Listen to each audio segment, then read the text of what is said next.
Bonjour, je suis ravie de vous retrouver sur Monaco Info au sommaire de ce journal. Nous prendrons la direction de la Belgique où le prince souverain s'est rendu en fin de semaine dernière. Retour sur le festival des jeunes talents du cirque. New Generation a rassemblé beaucoup de monde ce week-end sous le chapiteau de Fontvieille. Et puis pour les amateurs d'art, la galerie Race & Mass expose les œuvres de l'artiste monégasque Michel Aubéry.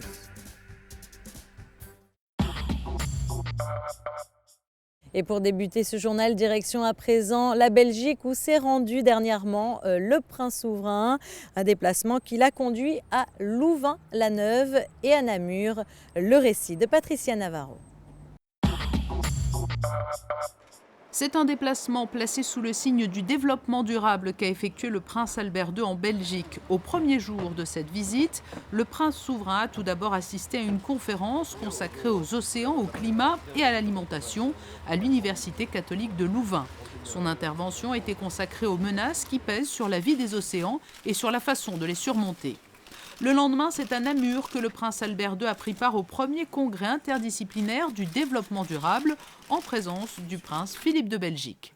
Monseigneur, cher Albert, Monsieur le ministre-président, Monsieur le ministre, Monsieur le gouverneur, Monsieur le bourgmestre, professeurs, Mesdames, Messieurs, c'est un grand plaisir pour moi d'être parmi vous ce matin en ouverture de ce premier congrès interdisciplinaire sur le développement durable. Je suis particulièrement heureux d'y accueillir avec vous Son Altesse le Prince Albert, dont l'engagement personnel dans ce domaine est largement reconnu. La poursuite d'un objectif de développement durable procède d'une démarche altruiste qui s'inscrit dans le long terme et crée des liens entre les générations en prenant en compte leurs besoins futurs. Au cours de ce déplacement, le prince Albert II a également participé à un dîner organisé au Cercle de Wallonie à Namur et au cours duquel il a pu rencontrer les 4 nominés pour le concours des thèses de doctorat développement durable de la Fondation pour les générations futures. Énorme succès pour New Generation ce week-end sous le chapiteau de Fontvieille. Les 2 et 3 février, les jeunes artistes de cette seconde édition ont présenté aux spectateurs des numéros dignes des plus grands reportages. 10 petites danseuses en tutu blanc ont ouvert cette seconde édition de New Generation devant un parterre en liesse. Venus de 14 pays différents, les artistes de cette seconde édition ont tout donné pour enchanter le public. Les plus jeunes artistes du monde du cirque ont offert des numéros à la hauteur de leurs aînés. 15 numéros au total ont été présentés. Acrobates, jongleurs, danseurs, dresseurs, clowns, tous se sont affrontés pour tenter de décrocher le junior d'or, le junior d'argent ou le junior de bronze. Pour les départager, 2 jurys, un jury international présidé par Pauline Ducruet et représenté par des personnalités de la principauté, et un jury junior composé de 6 jeunes enfants, tous scolarisés à Monaco. Camille, Olympia, Dada, Louis, Clément, Solène. On a décidé que le prix qui allait gagner, ce sont les trapézistes. Le garçon, il était quand même jeune et il faisait des sauts périlleux, c'était quand même bien. Moi j'ai bien aimé le triple salto avec les yeux bandés. Et puis, est-ce qu'il y a d'autres numéros qui vous ont plu? Le ventriloque. Le petit garçon ventriloque. Oui. Qu'est-ce que c'est qui t'a plu? J'ai bien aimé tout. Moi les chèvres et les fauves.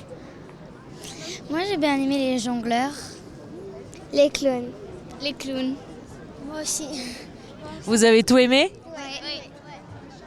Et une fois n'est pas coutume, les plus grands ont suivi les plus petits. Les 2 jurys sont tombés d'accord et ont remis le junior d'or aux 2 jeunes trapézistes volants, Michael et Angela Martini de la troupe Les Flying Martini. Les Flying Martini qui ont d'ailleurs été ovationnés par le public lors du triple saut périlleux effectué par le plus jeune trapéziste au monde, inscrit d'ailleurs dans le livre des records, le jeune Michael Martini. C'est magnifique ce que l'on ressent à cet instant, c'est juste extraordinaire. Il est très difficile de remporter le Junior d'or à Monaco. C'est le festival le plus beau et le plus important dans le monde du cirque. C'est le rêve de tous les artistes de venir ici et de remporter l'or. 4 juniors d'argent ont ensuite été remis à l'équilibriste Belova, au trapéziste Nikolai Kunz, à la jeune dresseuse Namelka Bauer, ainsi qu'au petit ventriloque Nance Marco, également lauréat du prix du journal Nice Matin. C'est génial parce qu'en fait j'y croyais vraiment pas du tout.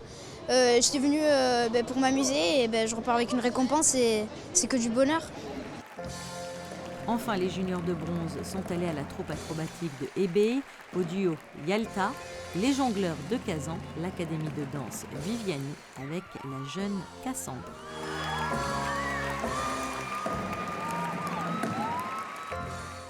L'artiste monégasque Michel Aubéry expose actuellement ses œuvres à la galerie Reiss & Maas. Au sein d'une même exposition, il mêle les œuvres de ses premières heures d'artiste et ses dernières nouveautés. Si vous vous rendez à la galerie Reiss & Maas, rue Princesse Caroline, vous remarquerez les œuvres de l'artiste monégasque Michel Aubéry. Elles ont un style peu commun. À 12 ans déjà, il faisait des dessins au feutre, des œuvres bizarres selon lui. Les couleurs, les formes ne se retrouvent nulle part ailleurs. Son pinceau se balade sur les tableaux sans pour autant s'inspirer d'un mouvement artistique particulier. C'est un style qui est bien à moi, voilà. C'est pas présomptueux de ma part de dire, mais c'est à moi. Voilà, c'est des choses, des tableaux. J'ai eu pas mal de critiques d'art qui m'ont dit, c'est vrai qu'ils avaient jamais vu un style comme ça. Voilà. Et pareil, alors il y a des gens qui disent oui, mais ça vient style un peu aborigène, c'est hindou, ça vient de Chine, ça vient du Mexique. Vous savez, quand j'avais 12-13 ans, je faisais déjà des tableaux comme ça. J'en ai la preuve. J'avais exposé déjà. Vous pouvez voir que c'est exactement les mêmes formes, mais enfin avec aujourd'hui une technique différente. Sa passion pour l'art, il l'a délaissée pendant plus de 40 ans pour ses activités, dont son poste de vice-président à l'AS Monaco. Il a repris les pinceaux en 2007 et aujourd'hui, Michel Aubéry mêle au sein d'une même exposition ses premières et ses dernières œuvres. Il ne compte pas s'arrêter là et a de grands projets pour l'avenir. J'ai un gros projet pour... c'est pas demain, c'est pas après-demain, c'est ni cet été, c'est en juillet 2014. Donc il y a le temps. Et d'ici là, je pense que je vais faire pas mal de tableaux, notamment des nouveautés, faire des tableaux, bon, malgré que les plus grands font plus d'1 mètre, je vais essayer de faire des choses encore plus importantes. Voilà. Comme on devrait avoir un très très grand espace, il faut combler tout ça, il faut meubler. Puis bon, j'ai beaucoup d'idées là-dessus. Beaucoup d'idées, sculptures, beaucoup de choses. Michel Aubéry expose à la galerie Reiss & Maas du 1er au 15 février. Ce n'est pas sa première exposition en principauté, mais celle-ci est toute particulière. Au milieu de cette petite rétrospective de sa carrière, il vous est possible d'admirer sa caricature du chat d'Iran réalisée en 1975. Elle n'avait jamais été montrée au grand public. Il est à présent l'heure de faire le point sur les prévisions météorologiques pour les jours à venir. Mardi, le soleil sera de retour accompagné de quelques nuages. Le vent soufflera temporairement assez fort en cours d'après-midi ou en soirée. Des températures clémentes pour la saison. Mercredi, le ciel se partagera entre éclaircies et passages nuageux. Il y aura cependant moins de vent que la journée précédente, mais une nouvelle baisse des températures est à prévoir. Jeudi, le temps sera sec et rafraîchi. Quelques nuages et de larges apparitions ensoleillées en cours d'après-midi. Vendredi, le ciel sera un peu plus nuageux, mais sans aucune dégradation. Les températures seront quant à elles très fraîches. Ce journal est à présent terminé. Merci de l'avoir suivi. N'oubliez pas, comme chaque début de semaine, Frédéric Elion vous présente le journal des sports. Au revoir. Bonjour à tous et bienvenue sur Monaco Info, ravi de vous retrouver pour une nouvelle édition de votre journal des sports, du rugby, du ski et du tir à l'arc au programme de ce journal. Mais commençons par la sensation de ce week-end en tennis et en Coupe Davis. Monaco a éliminé la Biélorussie 3-1. Le double monégasque a d'abord créé l'exploit et amené le deuxième point samedi. La paire Balré-Couillard a dominé Mirny Vassilevski en 5-7, 7-6, 4-6, 4-6, 7-6, 6-2. Et puis dimanche, Benjamin Balré a sorti un gros match face au 142e mondial mondial ou Lazimir Ignatic. Victoire en 4-7, 6-3, 3-6, 7-6, 6-4. Monaco se qualifie donc pour le deuxième tour de cette Coupe Davis, groupe 2, et affrontera la Lettonie. La rencontre aura lieu du 5 au 7 avril au Monte Carlo Country Club. Partons du côté d'Isola 2000 à présent, où les skieurs monégasques étaient en piste. 2 compétitions régionales étaient organisées par le ski club de Monaco et la Fédération monégasque de ski. Élodie Messager revient pour nous sur les épreuves et les résultats. Isola 2000 aux couleurs de Monaco ce week-end. La station accueillait 2 compétitions régionales, la course du Monte Carlo Ski Club samedi et le Grand Prix du Prince Albert II dimanche. Les participants venaient de toute la Côte d'Azur, mais pour les licenciés monégasques, c'est l'événement à ne pas manquer. Aujourd'hui, c'était le Grand Prix de Monaco. Donc plus de pression que d'habitude parce qu'on veut que les gamins marchent bien, même s'ils sont habitués à se faire ce genre de course. Mais c'est vrai que c'est la course du club, donc c'est un peu leur petit championnat du monde, il faut que ça fonctionne. L'enjeu de cette compétition réservée aux poussins et aux benjamins, une qualification pour une épreuve nationale qui aura lieu en mars prochain, le Coq d'Or. Même si les jeunes skieurs monégasques ne sont pas montés sur le podium, ils sont heureux d'avoir participé. Je suis arrivée 8e, c'était un peu dur la piste, mais c'était bien. Moi ça va, je me suis donné à fond, mon résultat il est pas mal et je suis 12e, je suis content de ce que j'ai fait et je verrai si je suis qualifiée. Le dimanche, place aux plus aguerris. Juniors et seniors se sont affrontés sur un slalom géant, une épreuve chronométrée en 2 manches sous des conditions météo difficiles. Oui, les conditions elles sont dures parce que hier soir il a beaucoup neigé, il tombe à peu près 20 cm, donc ce matin c'est de la neige fraîche, donc ça creuse facilement et il faut bien être haut sur les appuis. Pour être au niveau, les 45 licenciés monégasques s'entraînent 4 heures par jour, tous les week-ends et pendant les vacances scolaires, puis c'est le grand test. C'est très important pour nous ce week-end de compétition parce que ça va nous permettre de bien situer nos coureurs par rapport aux coureurs de la Côte d'Azur. Et comme ça, on va pouvoir vérifier si l'entraînement qu'on a mis en place a porté ses fruits en fait. La Coupe du Prince Albert II a été remportée cette année par l'Interclub de Nice. Inès Cerdan et Paul Croesi ont réalisé les meilleurs temps du Monte Carlo Ski Club en terminant respectivement 13e et 18e au classement final. Je vous propose à présent d'écouter les organisateurs de l'événement, Philippe Pasquier et Jean-Paul Tournier. Je suis très satisfait, vous avez pu constater comme moi que le beau soleil, une piste qui était extrêmement propre et belle, un petit peu de vent mais ça n'a pas empêché cette course de se dérouler dans des conditions sportives tout à fait excellentes et donc je suis tout à fait satisfait. On ne s'attendait pas à ce que nos jeunes athlètes puissent gagner aujourd'hui. Chaque année, ils s'entraînent tout particulièrement pour pouvoir être présents et essayer de briller. Mais malheureusement, vous avez vu aujourd'hui, on n'en a pas sur le podium, mais on est quand même content. Il y en a quelques-uns. Les jeunes ont fait de très belles performances quand même. On a le privilège d'être à Monaco et donc en tant que nation, on a une fédération, on a un club et c'est très important pour nous de faire une course dans l'année. En l'occurrence, on en fait 2, donc on fait Benjamin, Poussin Benjamin et après Minime Master. Et là, c'est vraiment un aboutissement pour effectuer toutes ces courses. Du rugby, à présent, ce samedi avait lieu le traditionnel challenge Sainte-Dévote au Stade Louis II. Au programme, 7 matchs opposant les U11 de Monaco, les Corses de Luciana et les Italiens d'Imperia et de Recco. Le match pour le trophée opposait lui Monaco à Luciana. Une équipe de Monaco Info était sur place pour couvrir l'événement. Solidarité, partage et bonne humeur étaient au rendez-vous ce samedi pour fêter Sainte-Dévote au Stade Louis II. Les jeunes rugbyman monégasques des U11 ont affronté les équipes italiennes de Recco et d'Imperia ainsi que l'équipe corse de Luciana dans le cadre d'un tournoi international. En parallèle de cette compétition, des ateliers d'initiation à la balle ovale ont été mis en place pour les jeunes handicapés. Le tout en partenariat avec la fondation de la Princesse Charlène. C'était tout l'esprit rugby qui était à l'honneur. Le tournoi Sainte-Dévote représente un peu tout ce qu'on appelle valeur du rugby à plusieurs niveaux. D'abord, il y a l'amitié entre Luciana et Monaco depuis quelques années maintenant. Il y a le côté compétition entre toutes les équipes des moins de 11 ans. Et il y a aussi ce côté...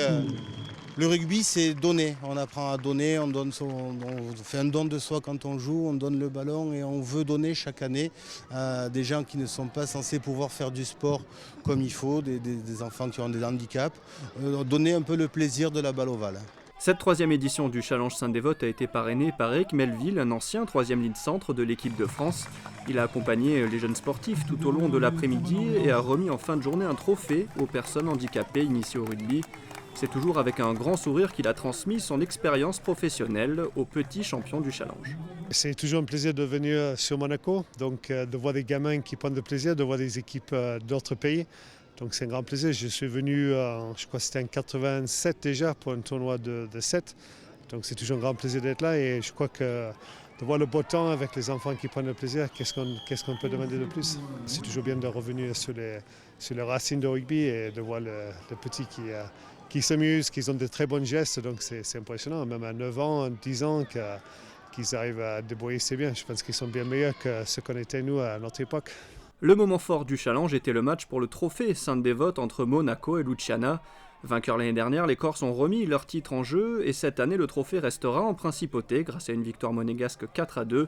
La coupe a été remise au rugbyman de la principauté par la princesse Charlène. Mais au final, ce sont les valeurs du rugby qui sont les grandes gagnantes de la 3e édition du Challenge Sainte-Dévote. Et place maintenant à vos résultats sportifs du week-end. En tennis de table, l'AS Monaco s'est incliné en Lorraine à 9 maisons, 11-8. Deuxième défaite en 2 matchs pour les promus monégasques en National 2. En basket, la SM était exempt. Ce week-end, les joueurs de Jean-Michel Sénégal pointent au 7e rang du classement de National 1. Les volleyeurs, eux, sont toujours intraitables en National 3. Victoire à Salon, 3-7-0 ce week-end et 12e succès consécutif. Monaco est toujours invaincu et leader du championnat. Et enfin, pas d'exploit pour les handballeurs qui recevaient samedi soir Aix-en-Provence en 16e de finale de Coupe de France. Monaco s'est incliné 36-21 face à la formation des frères Karabatic. Fin de la belle aventure pour les Monégasques qui retrouveront le week-end prochain le championnat de National 3 avec la réception de Prades-le-Lez.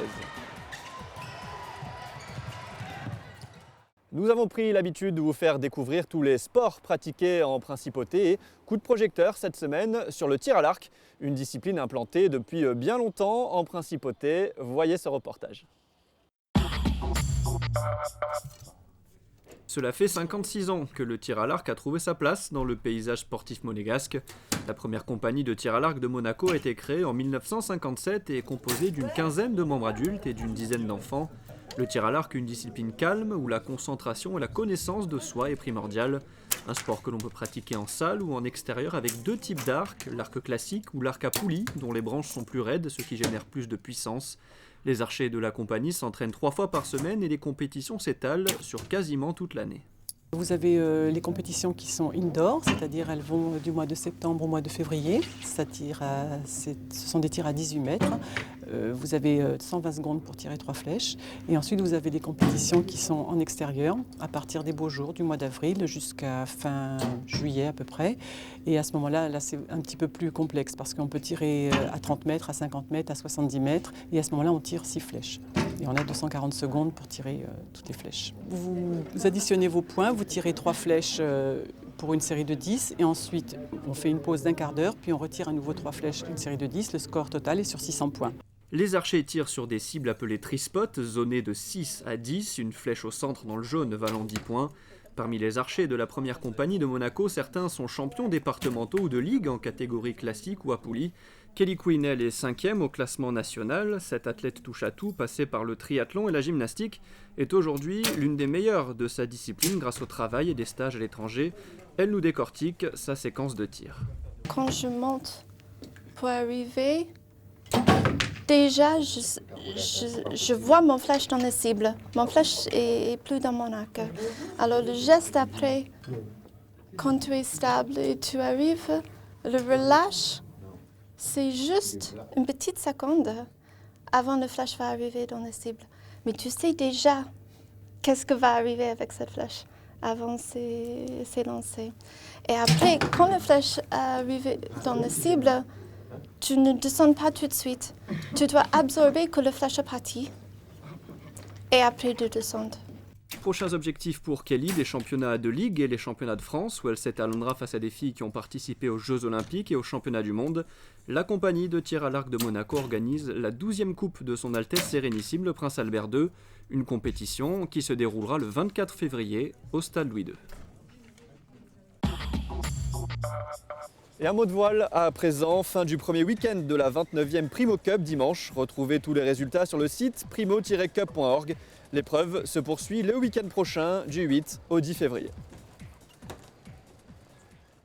Ce journal des sports est à présent terminé. Je vous rappelle, avant de vous quitter, que le 3e numéro de nos confrères de chez Code Sport Monaco vient de sortir.